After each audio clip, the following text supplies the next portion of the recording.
शामिल निसाब बागो बहार है वो किस दरवेश की कहानी से माखूज है। देखिए हम बताए थे ना चौथे दरवेश से, मतलब चौथा हिस्सा हमारे किताब में है तो वही चौथे दरवेश से है। राइट ऑप्शन हो जाएगा आपका ऑप्शन नंबर ए।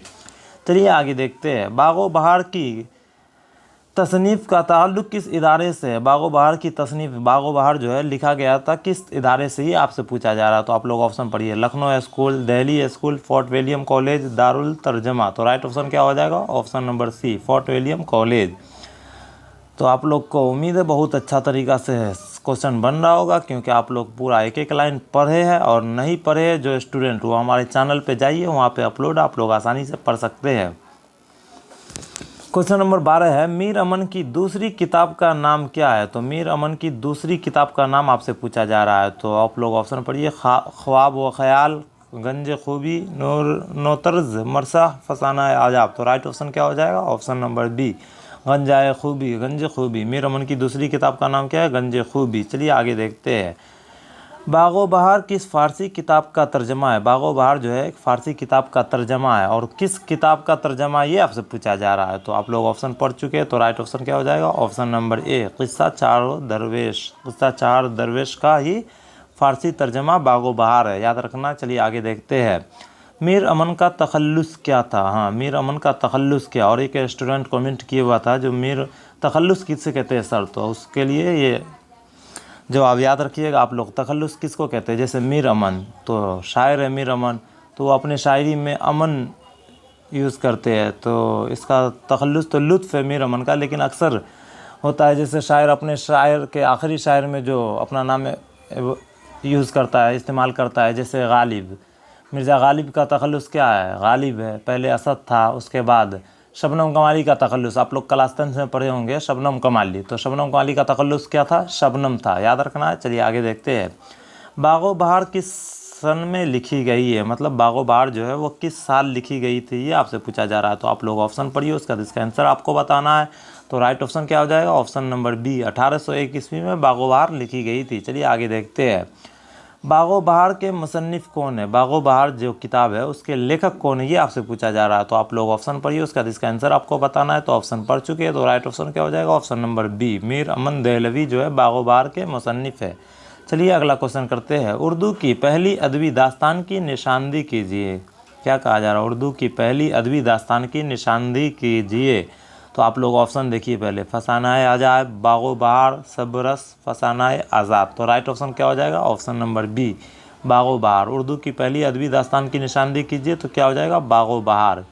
याद रखना, वेरी वेरी इंपॉर्टेंट क्वेश्चन है। चलिए क्वेश्चन नंबर 18 करते हैं, दास्तान सबरस के मुसन्निफ़ कौन है। दास्तान सबरस, दास्तान देखिए सबरस एक जो है वो भी एक दास्तान है, और उसके मुसन्निफ़ कौन है ये आपसे पूछा जा रहा है। और ये क्वेश्चन भी बहुत ही इंपॉर्टेंट है, आप लोग पिछले साल का क्वेश्चन उठाकर देखिएगा तो आपको ये भी क्वेश्चन देखने को मिलेगा।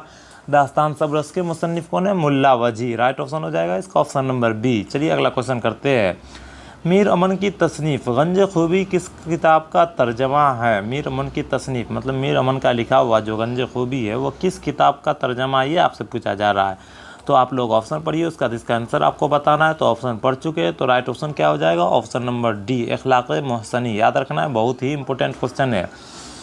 मीर अमन की तसनीफ़ मतलब मीर अमन का लिखा हुआ जो गंज खूबी है वो किस किताब का तर्जमा है। तो अखलाक मोहसनी नाम का एक किताब था, उसी का तर्जमा है, याद रखना है। चलिए अगला क्वेश्चन करते हैं, फोर्ट विलियम कॉलेज में मीर अमन की बहाली कितने रुपये माहाना पर हुई थी। फोर्ट विलियम कॉलेज पर मीर अमन की बहाली मतलब नौकरी जो है कितने रुपये महीना पर हुई थी, ये आपसे पूछा जा रहा है। तो आप लोग ऑप्शन पढ़ चुके हैं, तो राइट ऑप्शन क्या हो जाएगा, ऑप्शन नंबर बी, 40 रुपये महीने पर फोर्ट विलियम कॉलेज में मीर अमन की बहाली हुई थी, याद रखना है। चलिए आगे देखते हैं, दिल्ली में अहमद शाह इब्दाली के हमला के वक्त मीर अमन की जागीर किसने लूट ली। ये देखिए, अगर आप लोग कहानी पढ़े होंगे, कहानी से पहले मुसन्निफ़ के बारे में, तो उसमें पूरा लाइन बाय लाइन हम समझा दिए। मीर अमन जो थे दिल्ली में अहमद शाह इब्दाली के हमला के वक्त मीर अमन की जागीर किसने लूट ली थी, तो सूरज मिल जाट ने। राइट ऑप्शन हो जाएगा ऑप्शन नंबर बी।